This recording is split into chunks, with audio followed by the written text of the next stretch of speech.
What is up, you guys? I am Cysco the Wolf. So before I start today's video, I just want to let you guys know of a couple of things and apologize for a couple of things. First off, I am doing face cam now. Hopefully I'll be able to stand the sight of my own face while I'm editing. So I'm gonna give that a shot. And I want to apologize for two things. One, terrible lighting in here. The wall is painted beige, so it's quite reflective, and the lighting in here looks absolutely terrible, especially at night. Number two, please excuse the mess behind me. Obviously this room needs a little bit of cleaning. So now on to my topic for today. I've pretty much jumped into the furry fandom head first, which I feel like is kind of giving off the impression that I've been an active furry for a really long time. I mean, seriously, I even feel like I've been here a while. During MFF, I got a serious case of depression that weekend because I couldn't be there. But that could not be further from the truth. In fact, I've been in the fandom for a maximum 3 months. Not even, like 2.5. Upon further reflection, though, I feel like there's a few things that I've done differently from most other people starting out that have really helped me get more comfortable in the fandom, get accepted by other furries, and really be more active in the fandom itself. So that's what I want to go over with you guys today. So here are my tips for new furries from a new furry. A.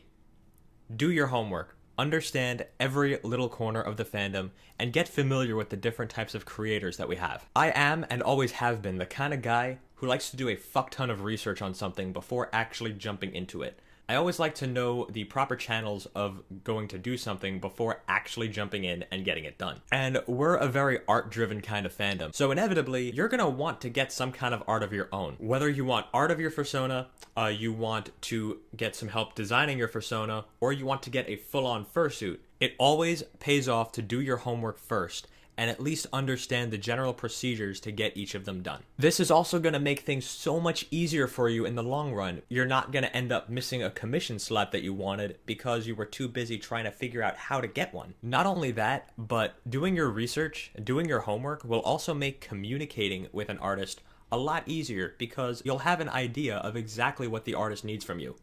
B. You can support your favorite artists without even spending a dime. Well, I want to buy art, but I don't have any money. Yeah, or did we need to know that? Think about all the times that you've gone window shopping and you've seen a product or an item that you really, really wanted but couldn't afford. Did you go announcing that to the world? Chances are you haven't. You just picked your shit up and moved on. So why would you announce it to the furry community? I've been there before. I've been looking at a person's art, looking at a person's videos, and I've been really close to commenting, "Oh man, I really love your content. If I had the money to buy it right now, I would in a heartbeat." But then I had a rational thought. Saying that sounds like two things: a tease and a cry for sympathy. It's literally saying, I'd give you money if I had any. Fact of the matter is this: even if you can't get art for yourself, you can still support that artist without spending any money. Simply by following them, liking their work, and sharing their work, you are helping them directly to grow their audience and to extend their reach. Because your own followers may have never seen that artist's work before, may really like it, and may eventually decide to commission them. So don't fret if you don't have the money to support some of your favorite artists. Oftentimes, just showing your appreciation for their work is compensation enough. C, and probably the one that needs explaining the most, you don't need a fursuit to fit in. This shouldn't even need to be said. About 75% of furries don't even own fursuits at all, because most of us can't even afford them. They're expensive to make, and even more expensive to commission. And depending on where you live, you may not even be allowed to wear them in public, as is the case in New York. Fact of the matter is this: you don't need a fursuit to be a furry. Literally, the only requirement there is to be a furry is that you are willing to call yourself one. That's it. Once you've gotten that down, go to as many furry meets and furry conventions as your heart desires and your wallet can afford. Make art, buy art, make friends, do stuff, man. You're a furry, damn it. Enjoy yourself. Responsibly, of course. Anyway, those are my tips for new furry. If you got any more that you think I missed, be sure to leave them down in the comments. I'd love to read them. I'm still a new furry myself, after all. I could probably use the help too. Anywho, I am Cysco the Wolf. This is my real face. You guys have a good night. Take it easy. Hey, would you look at that? I have an end card now. Because apparently end cards are like the future of YouTube or some shit. I don't fucking know. I mean, if you like my work, be sure to hit that like button. That's kind of what it's there for. I'm always interested in hearing what you guys have to say, so be sure to leave those thoughts of yours down in the comments.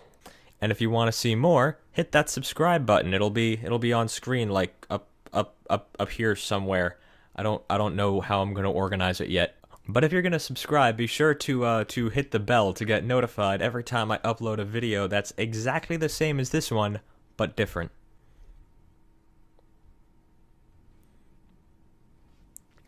Joke stolen from Gavin McInnes. Please don't sue me.